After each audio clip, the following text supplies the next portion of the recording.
I'm Shams. In this video, we are going to talk about the fair use. That is why make sure to watch this video until the end. Before we go to start, hello Shams, I'm Wei and welcome back to my channel. If you are new to my channel, please do subscribe and hit the notification bell button to be keep updated.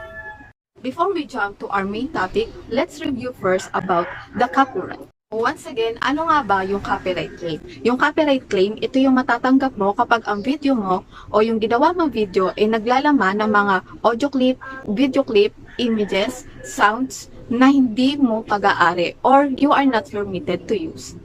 So now, alam mo na kung ano yung copyright claim. The question is, how to avoid the copyright claim? So, third tip na binigay ko is to change the rendition. Pwede mo siyang palitan, gumawa ka ng complicated na edit sa music na yon para hindi siya madaling ma-detect ni YouTube na ikaw yung original na nagmamay-ari ng sounds na yon. Pangalawa, pwede kang gumamit ng royalty-free music. Ito yung mga copyright-free na music. Ino-offer to ng mga website na magsa-sign in ka lang sa kanila or magsa-subscribe ka sa website nila. Medyo magagastasan ka lang ng konti pero makakakuha ka doon ng mga modern free sounds and effects. First tip, the best tip and easiest and safest way to avoid the copyright claim is to use your own material. May camera ka, kumuha ka ng images mo or mag-shot ka ng sarili mong video. Gumawa ka ng sarili mong sound script or else, kung musician ka naman, pwede kang gumawa ng sarili mong sounds and effects. So, sa video ito, mag-iiwan ako ng isang katanungan. Ano nga ba yung fair use? Just like what I said on my previous video, tatalakayin natin in this video about the fair use. So, ano nga ba yung fair use? Fair use is a legal doctrine that says that you can reuse the copyright protected material without getting permission to the copyright owner.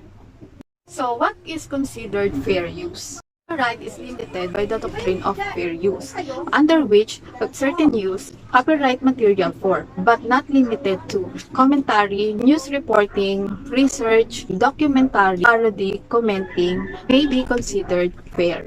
So now let's talk about best practices how to avoid violation of fair use. 1. Be original.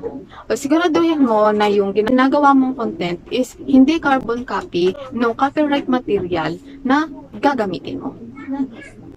Pangalawa, huwag mo masyadong titignan yung magiging kapakinabangan mo dun sa mga content na hindi mo naman pag-aari. Sinasabi ko sa iyo, magkakaktan ka lang.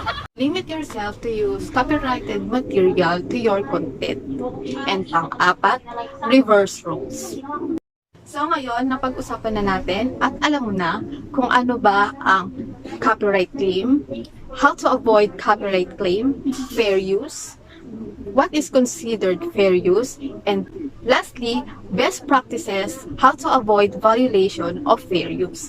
So next topic naman na gagawin natin is how to remove a copyright claim on your video. That's why make sure to subscribe in this channel and continue learning. Once again, I'm Wei. Thanks for watching. I hope you learned from this video. Do not forget to like, comment, and subscribe. Ciao!